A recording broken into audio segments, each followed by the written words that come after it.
Hello everyone. Today we're going to be making a batch of wine. And it's one of my favorites. It's a blueberry pomegranate wine. And I've got everything I need here. I got all my equipment that's sterilized. And if you're new to this, I made a video about sterilizing your equipment. Very short, very simple video. It's not rocket science. It's real simple. Just a few things you need to do, and all of your equipment is clean and sanitized. Now I've got my bucket and got my tube here, and I've got my hydrometer over here. That's about the most what I'm going to need. I also have a teaspoon. Everything's been washed, clean, and sterilized, even the glass I'm going to use, which you'll see just why in just a moment. Now, to get started, I'm not going to be using real blueberries. Well, I'm going to be using the juice, but I'm not using the blueberries or pomegranates. I'm actually using juice. I like making a fruit wine. At first, when you first taste it, as it's still kind of doing its fermentation thing, it's a little sweet, and then it turns into almost a dry wine, but not quite. But it's really, really good wine. Some people call this the poor man's wine, but the way I do it, I don't believe it is. See, here's what I do. I find bottles. This is a store brand name. It's not like Welch's. It's a store brand name. And I find bottles of juice. It's 100% juice. There are no additives. There are no preservatives. And there's nothing in here that's going to inhibit the yeast from working either. Some of the juice I get will say no sugar added. Thankfully this one doesn't, because that means I have to use even less sugar. So this is not, it's an inexpensive wine to make, but it really doesn't taste it. My friends that have tasted my wine wanted to know, what I put in it, because it was really good. They like my wine. So it doesn't taste cheap at all. This tastes like a very high quality wine. Again, it all depends on the juice that you use. When you buy a wine kit, you buy what you're paying approximately $70 to $90 for. Is for one thing, is for a 5 gallon. This is a 1 gallon. But what you're paying for is juice extracted from grapes. And they're higher quality grapes. But basically it's what it is. It's just juice from the grapes. Well, this actually is 100% juice from the pomegranates, from the blueberries, and this one also has a little bit of pear and I think apple, which actually ends up being a really awesome blend. Another thing I do if I try a new flavor, I'll just pour a little bit of it in a glass. And I'll drink it, and if I'm not really crazy about the flavor, then I won't make it. But this is really good. I've tasted this. It's really, really good. Another one I make is the cranberry grape, which is also one of my favorites. That turns out after I let that set for maybe a few months, and it's an amazing wine. I've had blueberry pomegranate. I've actually had that done in 7 days before. The next batch actually took up to 2 months, so you never know. Sometimes it can be done real quickly. Sometimes not so much. But let's get going. My bucket, as I said, everything is sterilized. It's ready to go. So what I'm going to do first of all, I'm going to just pour the juice into the bucket. And there are only 3 things I'm going to need to add to this. Well, 4, including the sugar, but we don't know how much I'm going to need yet. Now there's one. These are 64-ounce bottles, right? You need 128 for a gallon. And some mixes, like when you buy a wine kit, you're going to add some water to it. Now, in fact, when you buy the 5-gallon winemaking kit, you get 1 gallon of the juice, and 4 gallons is going to be the water that you put in to make your 5 gallons. I don't add water to this. This is all juice, which makes it a very very bold flavor. Makes for a very, very bold flavor. This one thing I'm going to do here is I'm going to pour a little bit in the glass, but not to drink. Because one of the ingredients I need to add to this is a Camden tablet. And I'm going to put it in there to soften up a little bit, and then I can crush it up and dissolve it, and then add it to it later. Also, I want to know how much sugar is in this. So I'm going to pour some here.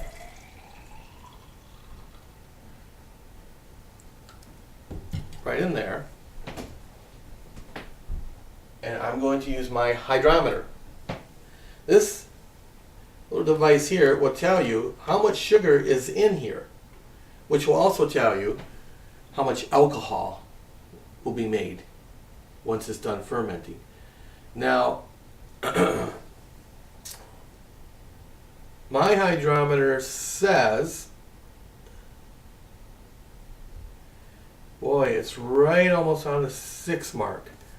Now I want to get it between the 9 and the 1.1. So I've got a little ways to go. So I'm going to add some sugar to this after I get everything poured in here.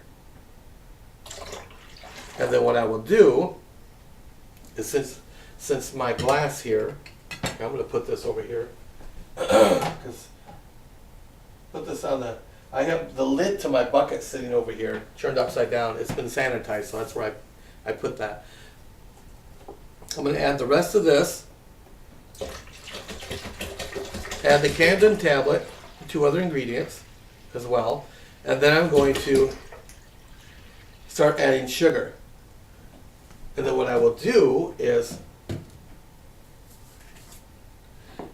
I will pour some more back in here, put my hydrometer in there, and we'll see where it's setting at.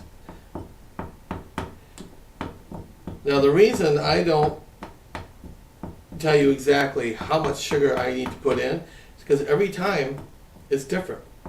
Because I found that when you buy juices like this, even though they might like to say that they're consistent with how much of everything they put in there, I found sometimes they're higher, some bottles are higher in sugar than others.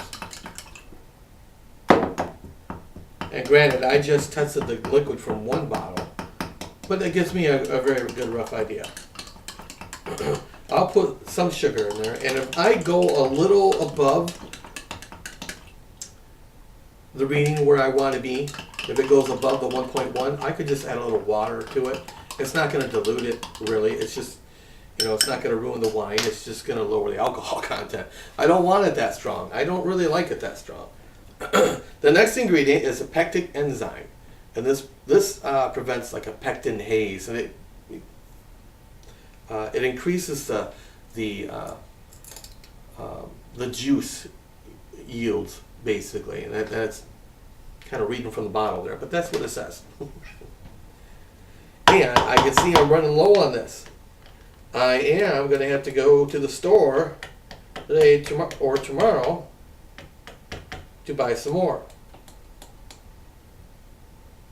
Oh good, I do have enough. I thought I did, but at first it's starting to look like I didn't. But yeah, I will definitely need to go and pick up another bottle of this. Probably do that tomorrow. Because tomorrow is when I got to add the yeast. I have just a tiny little bit left in there.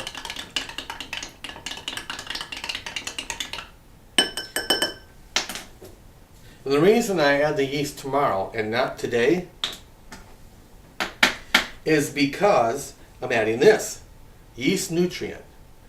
And I put a teaspoon of this per gallon. So since I'm only doing 1 gallon, 1 teaspoon.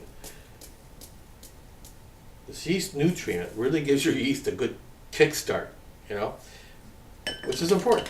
It's good. But they recommend that you let the yeast nutrient sit in the juice for about 24 hours before you add your yeast. So,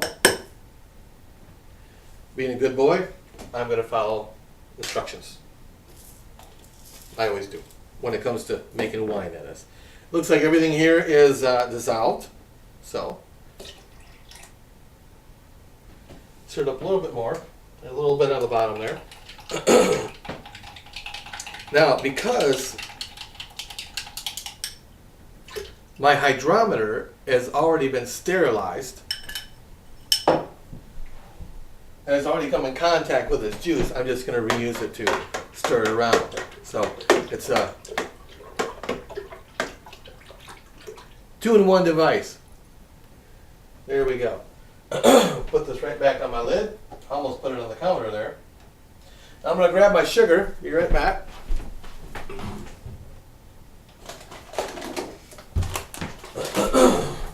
Okay.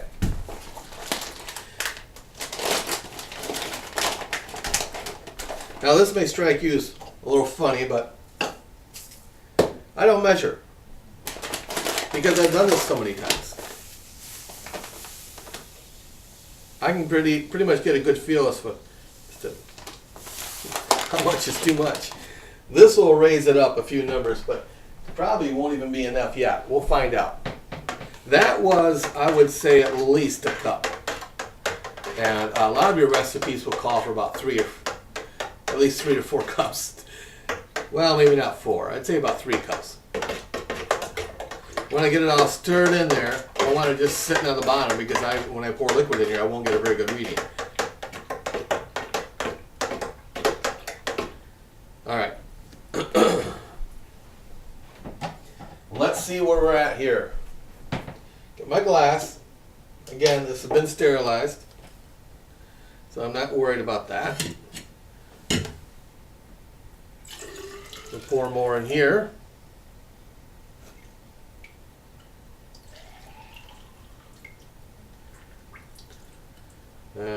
Making a little mess.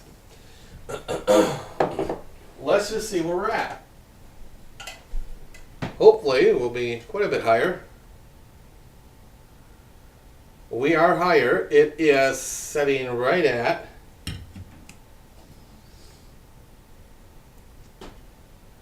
just about 8. So I want to put a little bit more. When you get it to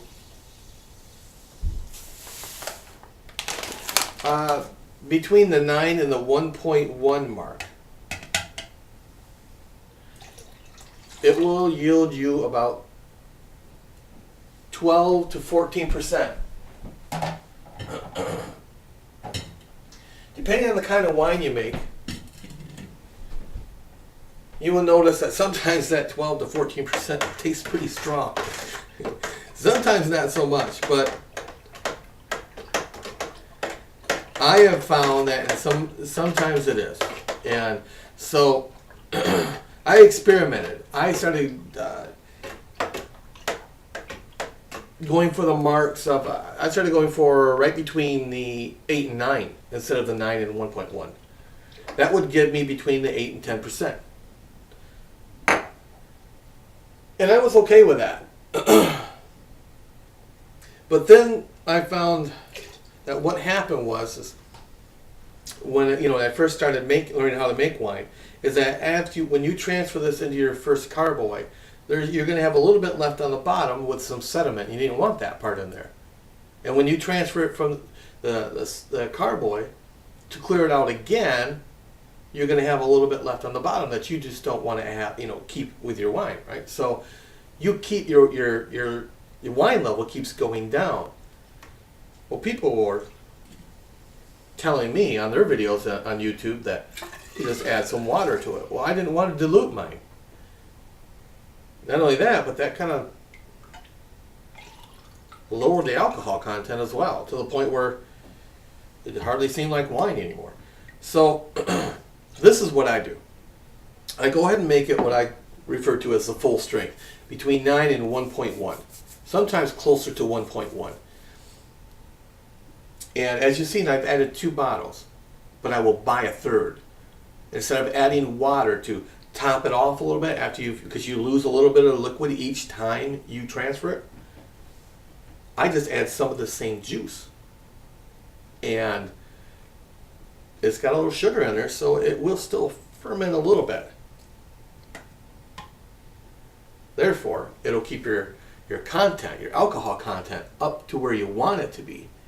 because the more you transfer it and the more you top it off with water, per se, you're going to lose a little bit of it. And this way, it doesn't get watered down at all. I mean, not even the slightest little bit, because you're actually adding more of the juice to it. So it really adds more flavor to it, without you having to lose any of your alcohol content. I'm right at the 1.1. That was close. That's fine though, because like I said, this will be a fairly moderately strong wine. But the more it ages, the more it's going to mellow out. And I've lost about this much of liquid in the past. So you could tell that that's about this much I have to add. So it's always good to have a third bottle on hand. And therefore you always keep the full flavor of it. You don't lose any by adding water. The only reason I would ever add water is if you're using a concentrated kit, like a wine kit, where it requires you to add water. But in this case, these were on sale for $1.88 each. Yeah, poor man's wine. You can call it whatever you want, but it's at 1.1.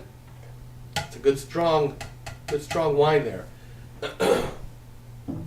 This is going to set for 24 hours.